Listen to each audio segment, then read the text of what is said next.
구독, 알림 설정까지 부탁드립니다. 오늘도 우리 사는 이야기 찾아주셔서 감사합니다. 사연자분이 보내주신 이야기 시작해볼게요. 안녕하세요. 저는 2명의 아들과 함께 살고 있는 한 여성입니다. 저희 신랑은 제가 고등학생 때 공장에서 일을 하다가 만나게 되었어요. 어린 나이에 동생들 뒷바라지를 하겠다고 공장에서 2교대 근무를 하고 있었는데 밤에 공장장이 잠시 저를 불러냈고 아무것도 모르는 저는 그대로 공장장을 따라 나갔습니다. 그러다 공장장이 주는 음료를 마셨는데 너무 졸리더라고요. 그때 업무적인 부분으로 공장장의 사무실에 들어온 신랑에게 도움을 받았고 그게 인연이 되어 연인관계로 발전하게 되었습니다. 저희 집은 흔히들 하는 말로 찢어지게 가난해서 저는 학업도 포기하고 고등학생 때부터 공장에서 일을 했고 당시 아르바이트를 하던 20살에 신랑을 만나게 되었어요. 신랑이 군대까지 기다려주고 난 이후 저는 신랑과 결혼하게 되었습니다. 저희 집이 좀 어려워서 시댁에서 반대가 많았는데 혼전 임신으로 시댁의 입장에서는 어쩔 수 없이 결혼을 시켰고요. 그래도 저는 전셋집이긴 하지만 2다리 뻗고 잘 수 있는 집이 생겨서 마냥 기분이 좋았습니다. 그렇게 아이를 낳고 일을 하면서 정말 어떻게 시간이 흘렀는지도 모르게 살다 보니 어느새 저는 40대가 되어 있었습니다. 아이들은 빠르게 자라서 이제는 제법 성인 티가 나요. 그래서 아이들 손을 잡고 영화관에 가거나 밥을 먹으러 다니는 게 요즘 제 낙이랍니다. 친구들이랑 노는 게 더 좋은 나이라 잘 안 놀아주는 게 흠이긴 하지만요. 신랑은 첫 아이를 낳고 나서부터 변했습니다. 사업을 한답시고 여기저기 들쑤시고 다니더니 툭 하면 외박에 술에 쩔어서 들어왔고요. 그렇게 해서 사업이나 잘 되었으면 제가 말을 안 합니다. 그러면서도 집에 가져오는 돈은 500만 원 언저리였어요.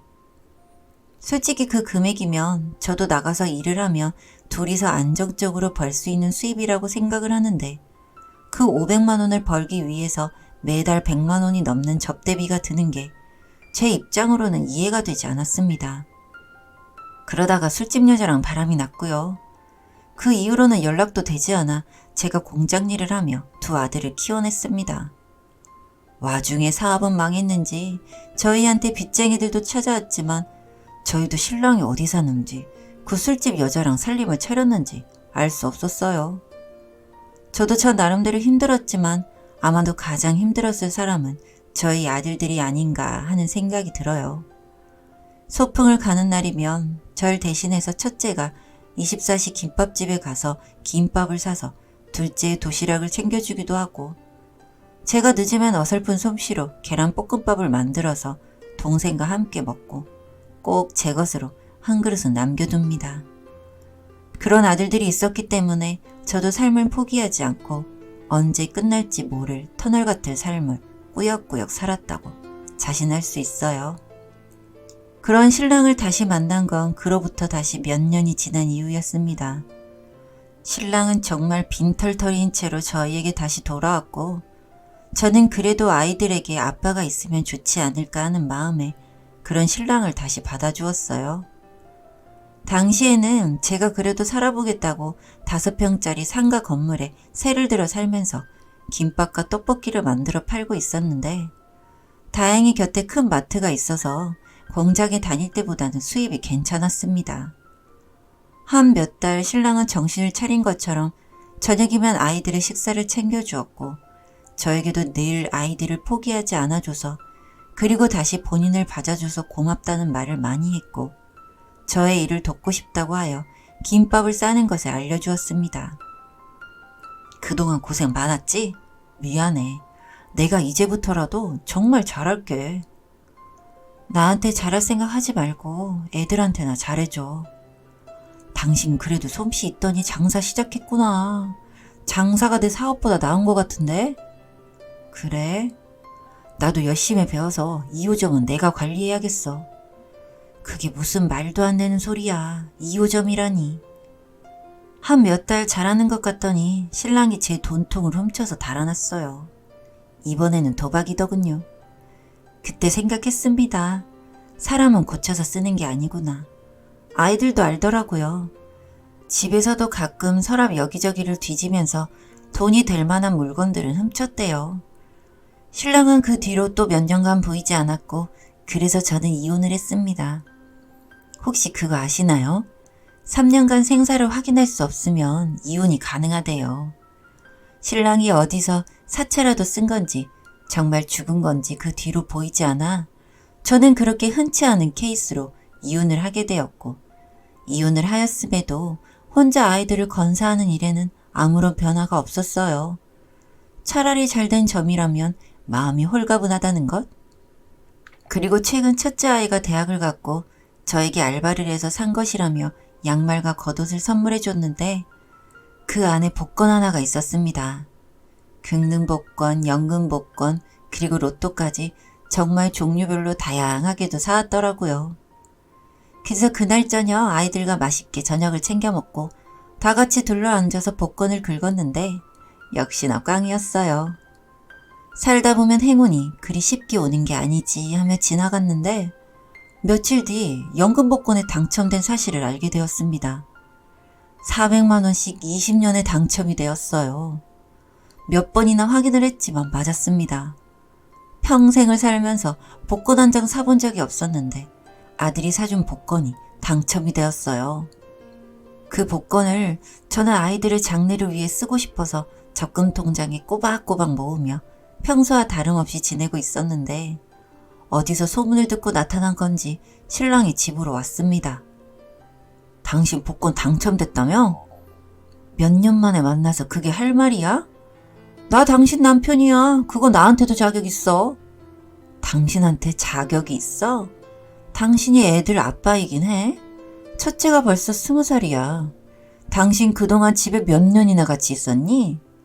내가 놓은다고 그랬어? 나도 돈 벌고 잘 살아보려고 그런 거 아니야. 그래, 사업이야 그렇다 생각할게. 당신도 잘해보고 싶어서 그런 거였다고. 그런데 내 가게에서 돈통에서 돈 훔쳐간 건 어떻게 할 건데? 애들 아빠 전과자 만들기 싫어서 신고는 안 했어. 신고? 네 가게면 내 가게지 뭘 신고하겠다는 거야? 부부는 공동재산 몰라? 멍청한 년이. 돈 내놔. 딱 반만 가져갈 테니까 돈 달라고. 그때 마침 큰아이가 학교에 갔다가 돌아왔고 신랑과 몸싸움을 했습니다. 저를 때리려는 신랑을 어느새 훌쩍 커버린 아들이 막아주는데 그때 뭔가 든든하면서도 애잔한 복잡한 마음이 들었고 신랑은 그대로 쓰러져 버렸어요. 쓰러진 신랑을 보고 당황해서 119에 신고를 했고 신랑은 그 즉시 응급실로 갔습니다. 알고 보니 신랑은 간암 2기 판정을 받은 상태였고 수술이 시급한 상황이었습니다. 무슨 죽기 전에 고향을 찾아오는 사람도 아니고 이제 조금 살만한데 신랑이 다시 왔습니다. 아이들은 냉정했어요. 본인들은 아빠가 없다고 합니다. 암이라는 상황에 대해서는 굳이 말을 하지 않았어요. 아이들에게 더 이상 마음의 짐을 주고 싶지 않았거든요.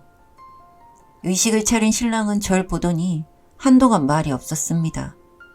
그러다 하는 말이 정말 마지막까지 쓰레기였어요. 이제 봤지? 나 죽는데 그러니까 돈 빨리 내놔. 지금부터 항암하고 치료해도 늦었을 수도 있대. 밑에 가서 계산하고 와. 내가 왜? 지금 남편 죽이겠다고. 당신 부모님은 당신이 이러고 사는 거 알아? 뭐? 부모님이 여기서 왜 나와? 하기사 부모랑도 연 끊었지. 그래서 찾다 못 찾아서 이혼을 했는데 내가 왜 돈을 내줘야 해? 그럼 지금 날 죽이기라도 하겠단 거야? 이 미친년이 돈 들어오니까 정신이 나갔나? 우리 남이야. 정신 차려 박종찬 씨. 나 길 가다 동냥하는 할머니 할아버지한테 적선할 돈도 없어. 백올턴 우리 아들들 밥 먹이는 게 난 더 중요하거든? 나 걔들 아빠야. 그래, 걔들 아빠지. 근데 내 남편은 아니야. 그렇게 말하고 돌아서는데 뒤에서 무릎을 꿇고 우는 소리가 들렸습니다. 그제서야 하는 말이 미안하다. 20년 넘도록 단 한 번도 듣지 못한 말이었어요. 사람이 목숨이 달리니 참 간사해지더라고요.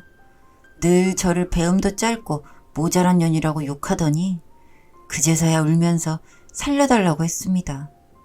제가 신인가요? 이미 암이 진행된 사람을 제가 어떻게 구제하겠어요? 저는 그렇게 아무 말도 하지 않고 나와서 집으로 돌아갔고 신랑의 흔적이 없는 곳으로 이사를 갔습니다.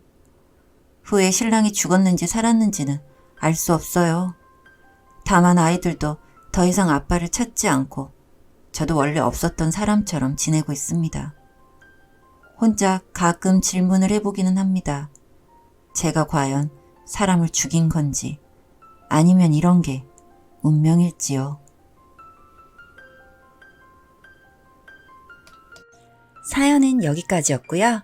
우리 사는 이야기 시청해주셔서 감사합니다.